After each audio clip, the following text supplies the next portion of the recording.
Hermanos, sean bienvenidos al templo de Dios, a la presencia de Dios y a su palabra. Porque es su promesa que donde están 2 o 3 reunidos en su nombre, ahí está Él. Y muchas veces Dios invitó a su pueblo a estar en su presencia, y cuando lo invitó, no invitó a todo el mundo, invitó a una parte selectiva, y ya en el desarrollo del tema vamos a ver por qué. Y como la palabra de Dios siempre debe abrírsela con oración y pidiendo la dirección del Espíritu Santo, os invito a ponernos de pie para tener una palabra de oración. Bendito y Santo Padre, gracias por el privilegio de estar en tu casa de oración en el día que tú apartaste desde la creación para poder alabar y glorificar tu nombre, para poder devolverte en adoración este día que es tuyo, Señor. Bendice a tu pueblo que está en este lugar. Bendice a aquellas personas que a través de las redes pueden recibir este mensaje de vida y para vida. Que bendigas cada hogar, que bendigas cada familia, cada adulto, cada niño. Que prosperes cada actividad, pero que por sobre todo tu presencia a través de tu Espíritu Santo pueda morar en nosotros para abrir nuestro entendimiento y poder poner por obra tus enseñanzas.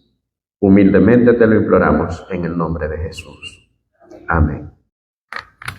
A través de todos los tiempos, a través de la historia, Satanás ha tratado de tergiversar el nombre y la esencia de Dios.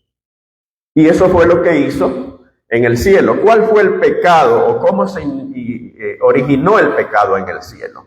A través de una mentira y un engaño que primero lo hizo Satanás de una manera solapada, de una manera escondida, haciéndole creer a los seres celestiales que él tenía la capacidad de brindarles un mejor estatus, una mejor condición en el cielo, y que si lo seguían, pues él iba a darles ese beneficio.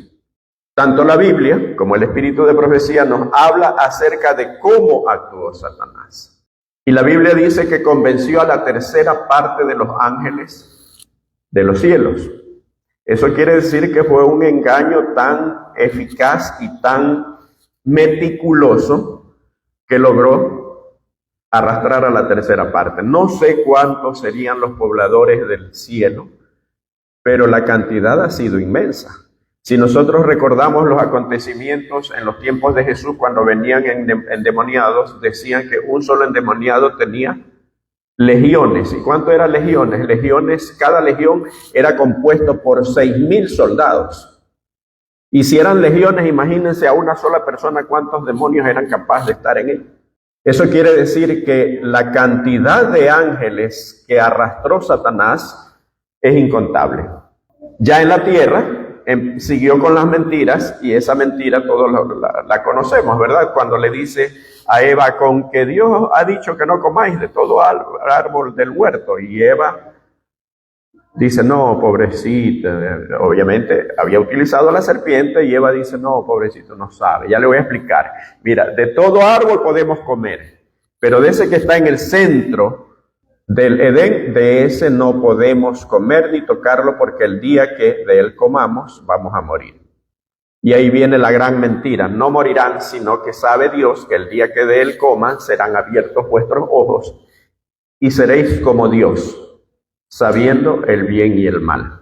Ese ha sido el propósito, y dice la Biblia, no vamos a entrar en ese tema porque si no nos vamos a desviar, pero la Biblia dice que Satanás quiso ser igual a Dios. Eso está en el libro de Isaías, está en el libro de Ezequiel. En algún momento, pues, quizás topemos ese tema, pero por lo pronto es como un resumen para poder enfocarnos en el tema de hoy. Esa distorsión que ha sembrado Satanás en los ángeles, que se sembró en Adán y Eva, la sigue sembrando en el mundo que se dice cristiano en los tiempos actuales. Hay un concepto en el mundo cristiano que dice, no importa cómo adoremos, con tal que adoremos, no importa cómo, no importa cuándo. Pero en realidad esa es otra de las mentiras de Satanás. Porque un Dios eterno, un Dios omnipotente, no puede conformarse a la voluntad de sus criaturas. Es todo lo contrario. Sus criaturas tienen que conformarse a la voluntad de Dios, y eso es lo que muchas veces no nos gusta hacer. Es tan grande, como dice Nehemías, ¿verdad? Vamos a leer el texto. Nehemías, capítulo 1 y versículo 5. Y dije, te ruego, oh Jehová, Dios de los cielos, fuerte, grande y temible, que guarde el pacto y la misericordia a los que le aman y guardan sus mandamientos. A través de las Sagradas Escrituras, todos los que tuvieron un encuentro de cualquier manera con Dios, se dieron cuenta de lo grande y lo temible que es Dios. Hay un pensamiento en el espíritu de profecía de Ellen White, en el libro Patriarcas y Profetas. En la página 70 del libro Patriarcas y Profetas, dice, es una ley del espíritu humano que nos hacemos semejante al objeto que contemplamos. Esta contemplación tiene que ver con adoración, ¿no? Que nos hacemos semejante al objeto que contemplamos. El hombre no se elevará más allá de sus conceptos acerca de la verdad, la pureza y la santidad. En otras palabras, de acuerdo al concepto que nosotros tengamos del Dios todopoderoso, del Dios omnipotente, de esa manera será nuestro comportamiento en su casa y fuera de ella. De esa manera nosotros adoraremos cuando es de adorar, y de esa manera tendremos un comportamiento ante la presencia de Dios cuando adoramos y en todo momento. ¿Por qué? Porque nadie puede adorar a un Dios omnipotente si cree que es pequeño. Y esa es la razón por la cual Satanás ha tratado de tergiversar el concepto de Dios, la omnipotencia de Dios, la majestad de Dios. Porque sabe que entre más reducido es el concepto, más irrespetuosos, más irreverentes somos. Y sigue diciendo, si el espíritu no sube más arriba que el nivel humano, si no se eleva mediante la fe para comprender la sabiduría y el amor infinitos, el hombre irá hundiéndose cada vez más. Los adoradores de falsos dioses revestían a sus deidades de cualidades y pasiones humanas y rebajaban así sus normas de carácter a la semejanza de la humanidad pecaminosa. Como resultado lógico, se corrompieron. ¿Cuál es la razón por la cual el hombre se ha ido degradando, degenerando? Porque cada vez el concepto de Dios ha sido más reducido. Porque cada vez han sido más irreverentes, más irrespetuosos. Y lastimosamente dentro del pueblo adventista se sigue concibiendo esas ideas de que tenemos un Dios tan pequeño que tenemos que ser irrespetuosos, que tenemos que ser irreverentes, que lo ponemos a la altura del ser humano. Y esa es la trampa de Satanás y caemos en ella. ¿Por qué?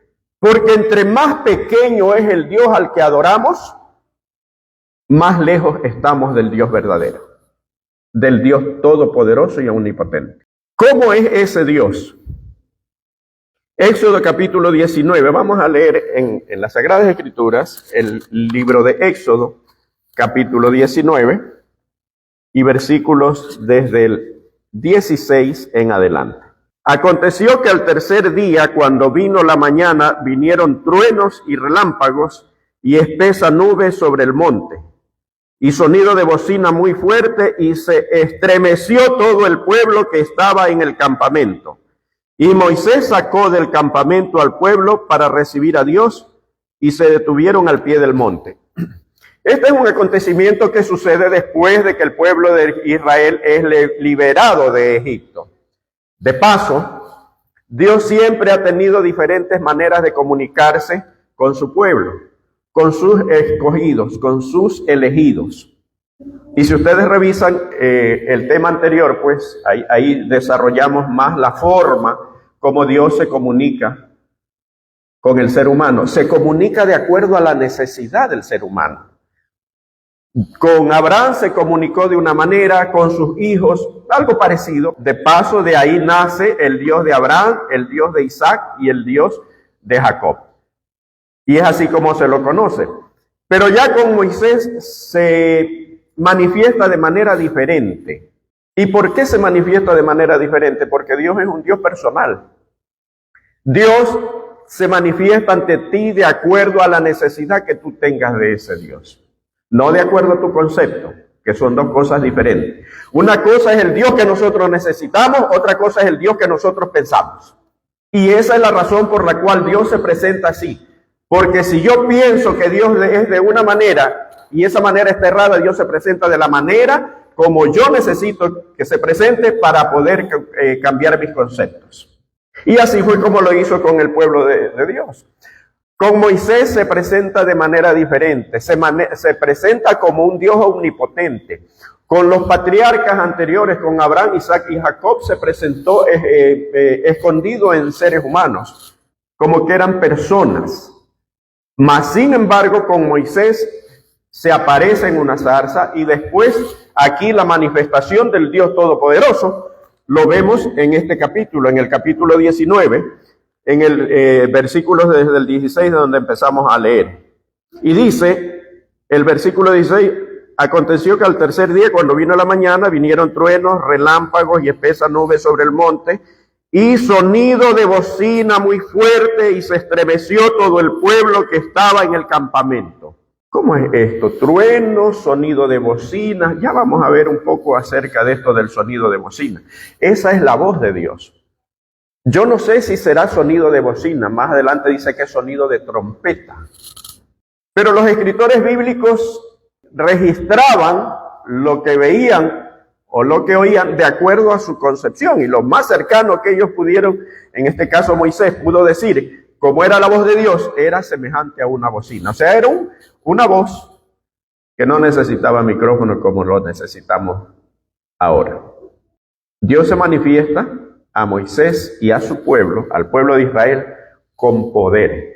¿Por qué se manifiesta con poder y por qué se manifiesta como un Dios glorioso? Porque el pueblo de Israel había estado 430 años de esclavo en un pueblo, en una ciudad, en un país donde eran totalmente idólatras. Y el concepto que tenían de Dios se había reducido tanto que muchas veces eran adoradores hasta de los animales. ¿Por qué? Dios quiere que salgan de ahí para que lo adoren en otro lugar que no sea en Egipto. Porque algunos de los animales que el pueblo de Dios sacrificaba como ofrenda a Jehová eran adorados por los egipcios y eran considerados sagrados. No solamente sagrados, eran dioses para los egipcios. Miren a dónde llegó la degradación. Por eso leíamos el texto de Patriarcas y Profetas. Cómo se degrada el ser humano a medida que va degradando su concepto de Dios. Entonces, si el pueblo de Dios ofrecía sacrificio en Egipto, estaba matando a sus dioses. Y eran capaces hasta de matarlos. Entonces, por eso Dios dijo, dile a Faraón que vendrán 3 días de camino y ofrecerán sacrificio a mí. Y Faraón dijo, no, pues, 3 días de camino, no, yo no soy tan ingenuo, ustedes se quieren ir. Pero en realidad, el plan de Dios era una adoración, que también lo veremos en temas posteriores. Esa manifestación dice que Dios habla al pueblo de una manera bien especial. Se aparece en una nube espesa. ¿Por qué una nube espesa? La presencia de Dios es incompatible con el pecado. Si Dios se aparecía tan refulgente como es, y ya vamos a leer unos textos más adelante, si se presentaba de esa manera, mataba al pueblo. Entonces se esconde bajo una nube espesa para que su omnipotencia no trascienda y no pueda matar a su pueblo escogido. Y cuando habla se siente su voz como trueno y se siente como bocina y como trompeta. Miren qué hermosa que es la Sagrada Escritura. Aquí nos habla de cómo habla Dios. valga la redundancia. Hay otros pasajes que complementan esto y en los cuales la mayoría del mundo cristiano no cae en cuenta. Pero aquí hay una explicación tan lógica que derriba una doctrina, que ya vamos a ver más adelante cuál es, y que la mayoría del mundo cristiano la está creyendo ahora. Y dice el versículo 17, y Moisés sacó del campamento al pueblo para recibir a Dios, y se detuvieron al pie del monte. Todo el monte Sinaí humeaba, porque Jehová había descendido sobre él en fuego, y el humo subía como el humo de un horno, y todo el monte se estremeció en gran manera. El sonido de la bocina iba en aumento en extremo. Moisés hablaba y Dios le respondía con voz tronante. Qué hermoso escuchar la voz de Dios de esa manera, clara y precisa. Pero obviamente se sentía como una bocina. Hay alguien que también escucha la voz de Dios y también la escucha de la misma manera. Apocalipsis capítulo 1 y versículo 10, último libro de la Biblia. Mire cómo escucha Juan la voz de Dios. Yo estaba en el Espíritu en el día del Señor y oí detrás de mí una gran voz como de trompeta.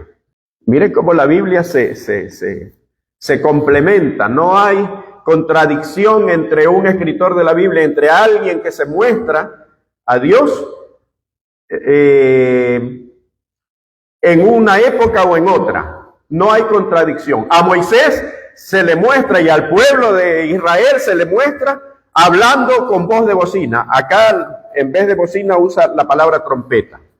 ¿Quién era el que se mostró? El versículo 11 dice lo que decía la voz de trompeta. Yo soy el alfa y la omega, el primero y el último.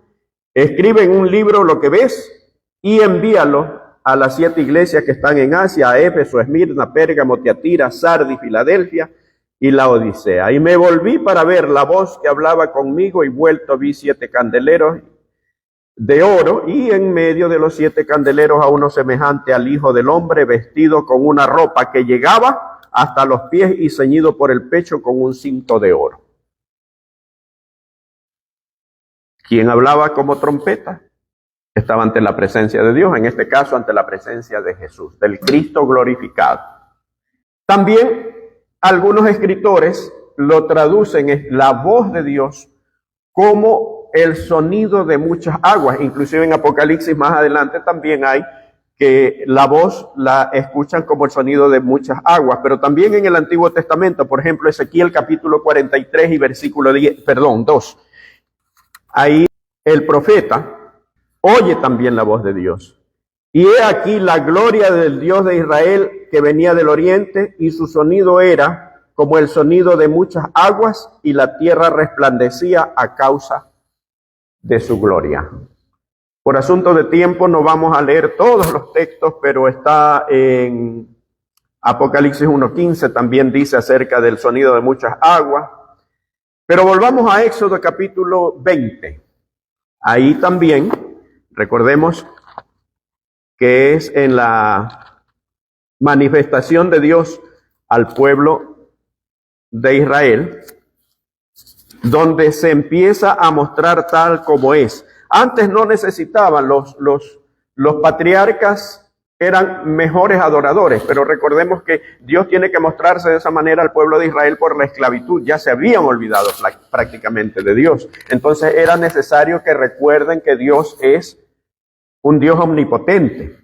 El versículo 18, Éxodo 20, versículo 18 y 19 dice, todo el pueblo observaba el estruendo y los relámpagos y el sonido de la bocina. Lo repite, ¿verdad? Y el monte que humeaba, y viéndolo el pueblo temblaron y se pusieron de lejos. Y dijeron a Moisés, habla tú con nosotros y nosotros oiremos, pero no hable Dios con nosotros para que no muramos. Lo que el pueblo está diciendo es, yo soy un pecador y yo temo estar ante la presencia de Dios. Porque el pecado es incompatible con Dios. No es que Dios quiere destruir todo.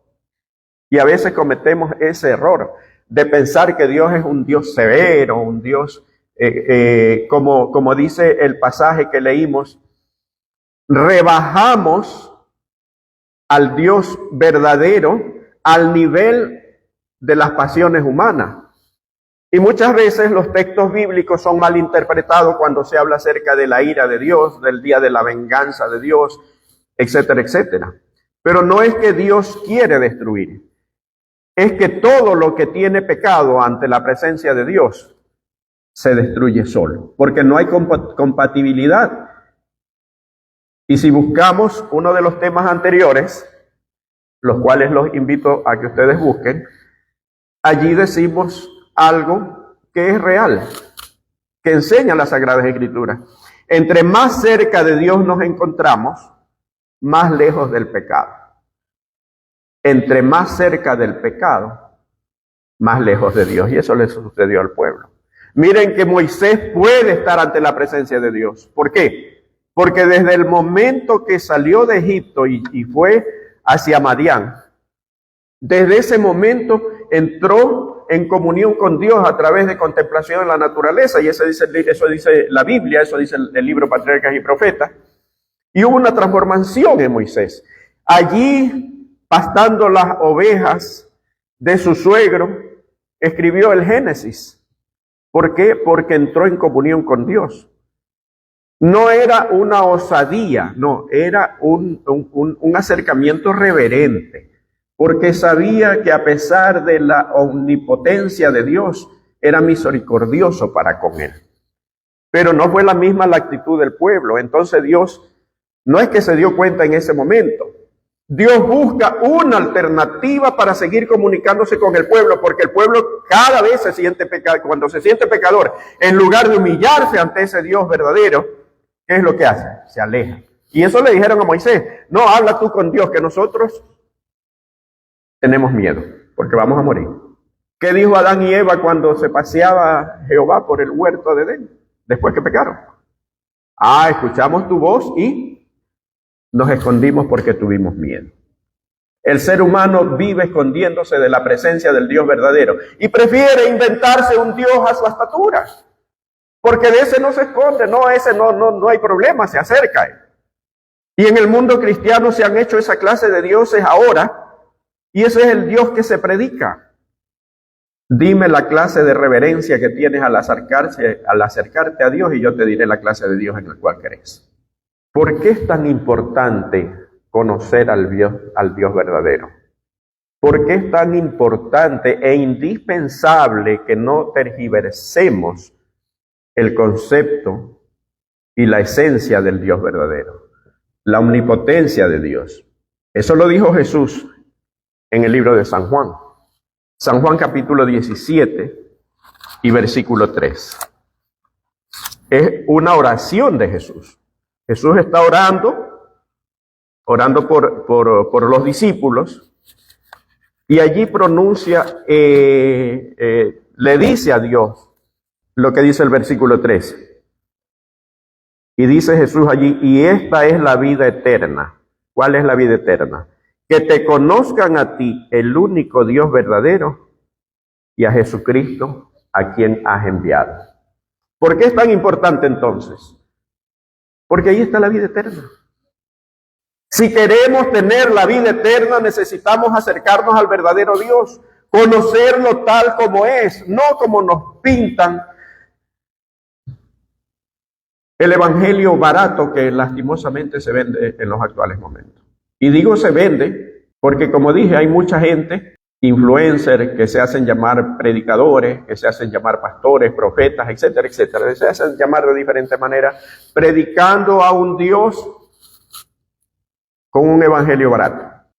Un evangelio que te salva, no importa lo que tú hagas, no importa cómo seas, no importa cómo lo adores, igual Dios te va a salvar, porque un Dios de amor no puede hacer que te pierdas. La Biblia dice todo lo contrario. Hay una sola forma de acercarse a Dios y una sola forma de adoración. Y eso lo menciona las Sagradas Escrituras desde Génesis hasta Apocalipsis. Porque el primer problema que tuvo el ser humano fue de adoración. ¿Quién? Caín y Abel. Y el último enfrentamiento que habrá entre el bien y el mal antes de que Cristo venga será la adoración. Apocalipsis 14, 6 y 7. Se decidirá a través de la adoración, una falsa adoración o una verdadera adoración. Si queremos ir al cielo, tenemos que ver cuál es la verdadera adoración. Y adorar al verdadero Dios. No hay otra alternativa, no hay otra forma. El librarnos del error es el propósito de Dios al acercarse. Dios se acercó primeramente con su pueblo de una manera omnipotente y el pueblo tuvo miedo. A partir de ahí tuvo que hacerlo usando intermediarios, ¿verdad? ¿A quién usó? Usó a los profetas, que les daba su mensaje y los profetas lo transmitían al pueblo. Pero lastimosamente los profetas fueron odiados por llevar un mensaje de la verdad. Muchas veces fueron muertos, fueron asesinados. Y cuando Jesús tiene un encuentro con los escribas y los fariseos que también lo rechazaron a él, les dice una parábola, la parábola de los labradores malvados, ¿se acuerdan? No la vamos a citar por asunto de tiempo. Pero en resumen, Jesús les dice que había mandado ya el Padre a sus obreros a pedir el precio en el cual pues fue alquilada la finca, que en este caso es el mundo, es la verdad. Y mataron a sus siervos, y aquel hombre dijo, bueno, pues si mataron a mis siervos, yo voy a mandar a mi hijo, de él van a tener respeto. Y dice que al hijo también lo mataron, y dijeron, bueno, si nosotros matamos al hijo, nosotros vamos a heredar. Con esta parábola Jesús estaba haciendo un resumen de lo que sucedió, de la forma como Dios tiene de buscarnos, y de la forma como responde el pueblo. Es importante que conozcamos las Sagradas Escrituras. Es importante que conozcamos al Dios verdadero en su manifestación. Dios se manifiesta ante ti como tú necesitas que se manifieste. Es un Dios personal. Pero saben que el mundo cristiano ahora está deseoso de señales, porque ya no hay las señales que habían anteriormente, ¿verdad? Un Elías que hizo descender fuego del cielo, un Moisés que junto con Aarón tocaron las aguas del Mar Rojo y el mar se abrió. Y pensamos que lo de Dios, no, esas eran historias bonitas.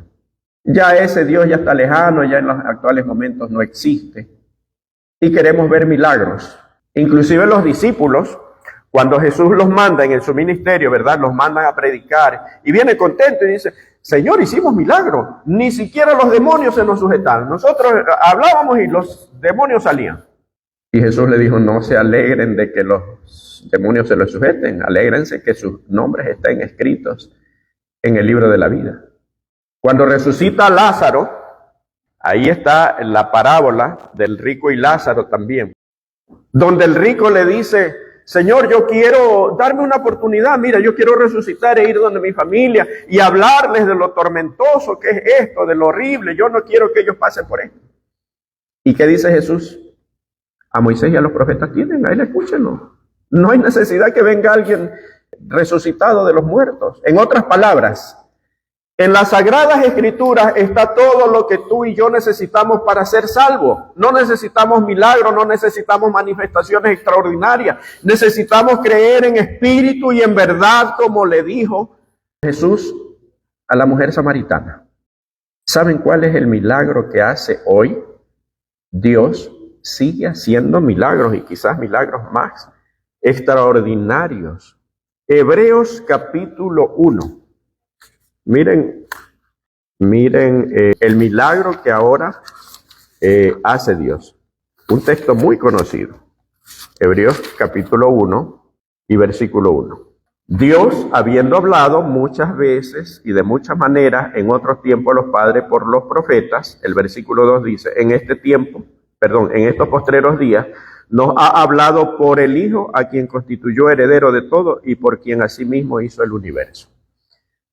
Dios habló a través de la zarza, a través de Moisés, a través de Aarón, a través de los profetas, pero después o ahora ha hablado a través de ¿quién? A través del Hijo. Eso quiere decir de que hay una labor mucho más grande que se está haciendo en nuestros tiempos. Dice Hebreos 10, versículos 16 y 17. Vamos a ver cuál es ese milagro. Este es el pacto que haré con ellos después de aquellos días, dice el Señor. Pondré mis leyes en sus corazones y en sus mentes las escribiré. Añade, y nunca más me acordaré de sus pecados y transgresiones. ¿Cómo es eso de que escribiré mis leyes en sus mentes y en sus corazones? ¿De qué manera? Ese Dios que se acercó a su pueblo, que vive acercándose a su pueblo, se ha acercado de diferentes maneras. Dice Hebreos que en estos últimos tiempos se acercó a través de Jesús. Jesús murió, pero hubo otra manera de escribir sus leyes en nuestras mentes y en nuestros corazones. ¿Cuál es el milagro más grande que existe en los actuales momentos? Dice el deseado de toda la gente, página 374. Cada vez que un alma se convierte y aprende a amar a Dios y a guardar sus mandamientos, se cumple la promesa de Dios: y os daré corazón nuevo y pondré espíritu nuevo dentro de vosotros. El cambio verificado en los corazones humanos, la transformación del carácter humano, es un milagro que revela a un Salvador que vive eternamente y obra para rescatar las almas. Ese es el milagro que se realiza en los actuales momentos. Quizás ya no veamos, porque no hay necesidad de abrir un mar rojo. Quizás ya no veamos descender fuego del cielo. Y cuidado con ese milagro, porque la Biblia dice que Satanás en los últimos tiempos hará descender fuego del cielo y se hará pasar por Cristo. Y lo dijo Jesús. De manera que si les dicen, miren, aquí está el Cristo, está en la calle, está en los aposentos, no salgáis ni lo creáis. Cuidado con los milagros, porque los milagros pueden ser obra de Satanás. Una vida consecuente en Cristo es un gran milagro, lo repite Ellen White, deseado de toda la gente. En la predicación de la palabra de Dios, la señal que debe manifestarse ahora y siempre es la presencia del Espíritu Santo para hacer de la palabra un poder regenerador para quienes la oyen. Tal es el testimonio que la divina misión de su Hijo Dios da al mundo. ¿Cuál es el milagro actual? ¿Por qué dice pondré y la promesa mis leyes en sus mentes y en sus corazones? Y aquí lo dice Ellen White, a través del Espíritu Santo. No hay milagro más grande que la transformación de una persona.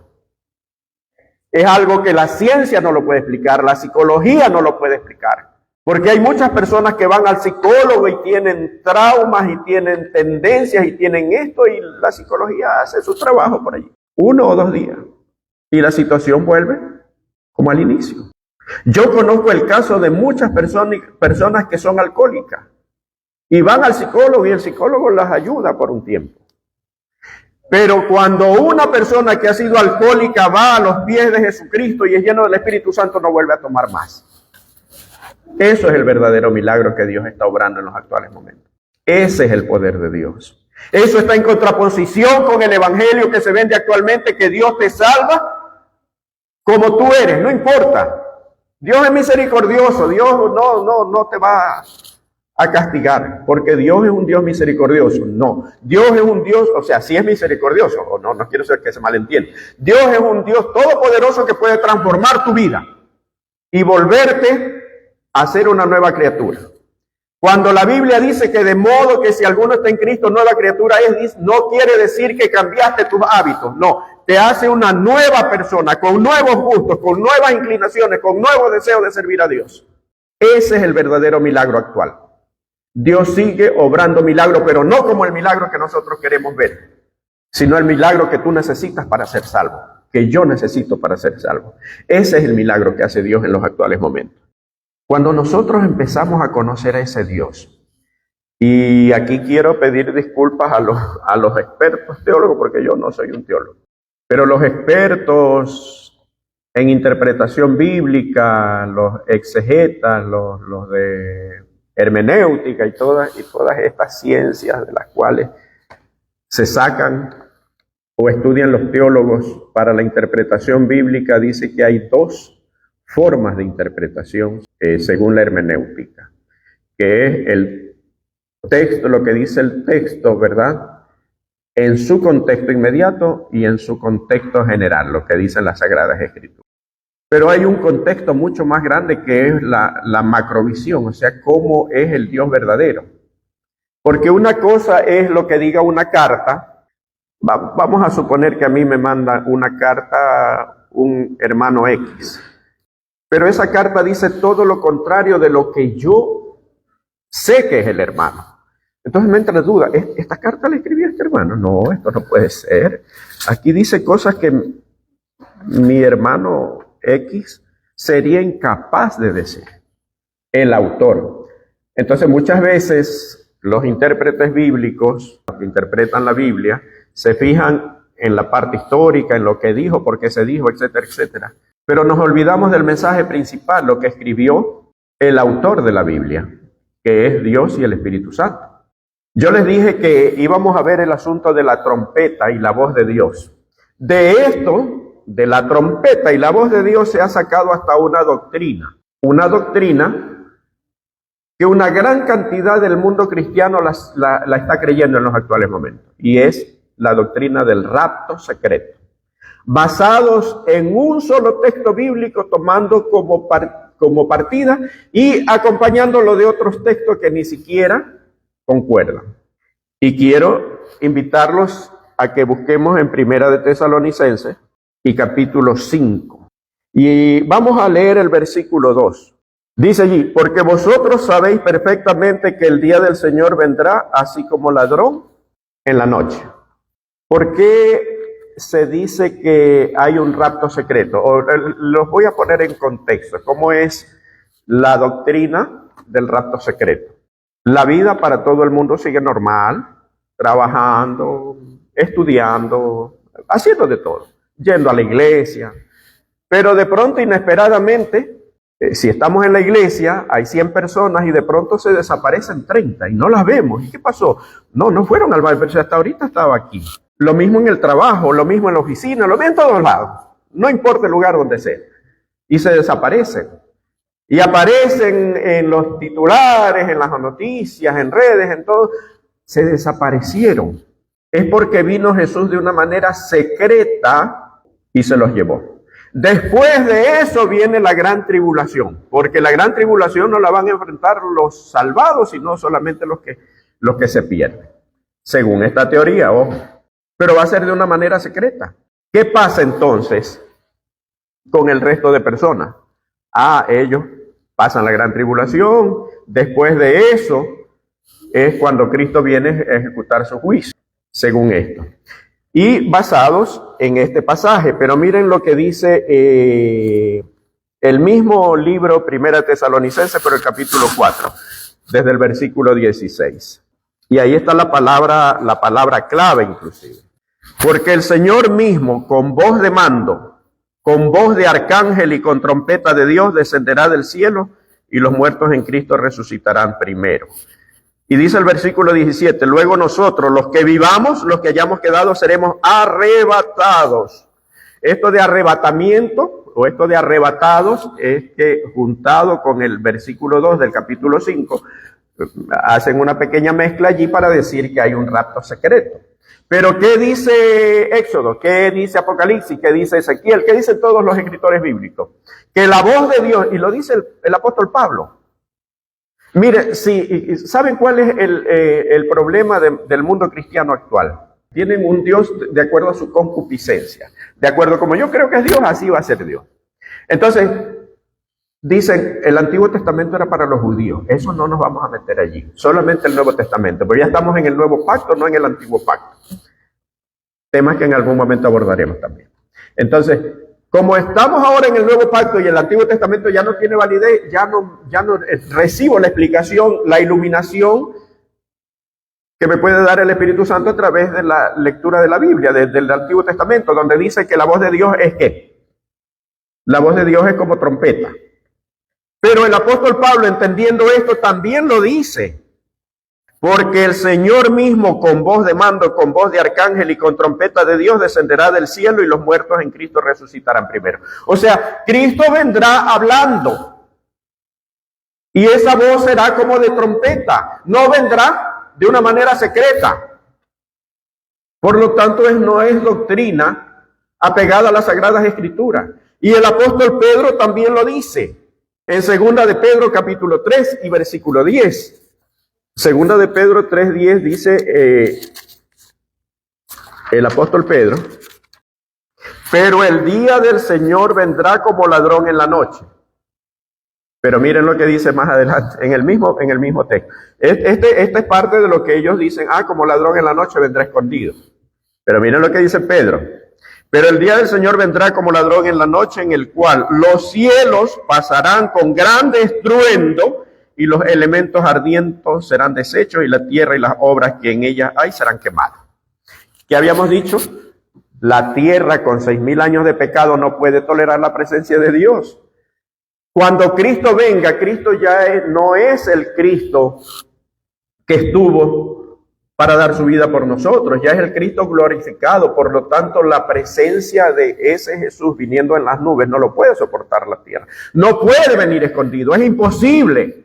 Por eso es necesario que conozcamos al verdadero Dios para no ser llevado por cualquier viento de doctrina, dice las Sagradas Escrituras.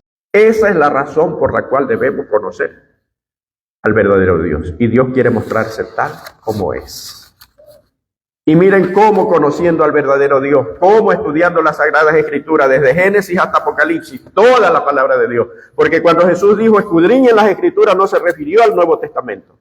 Se refirió a todo. En ese entonces solamente estaba el Antiguo Testamento. Pero cuando Pedro predica en Hechos, ¿verdad? Su primer discurso, su predicación estuvo basada en el Antiguo Testamento. No podemos decir entonces que el Antiguo Testamento era para los judíos. Cuando rechazamos una parte de la palabra de Dios, estamos rechazando parte de sus bendiciones, parte de su conocimiento. Y ese será el conocimiento que nos llevará al reino de los cielos. No porque seamos salvos por obra, sino porque la vida eterna es esta, dijo Jesús: que te conozcan a ti y a Jesucristo, a quien has enviado, a ti, al único Dios verdadero. Hermanos, Dios quiere mostrarse tal y como es. Alguna vez yo dije lo siguiente: cuando nosotros nos acercamos a Dios, ¿de qué manera debemos acercarnos? Debemos coger metafóricamente nuestra cabeza, ¿verdad?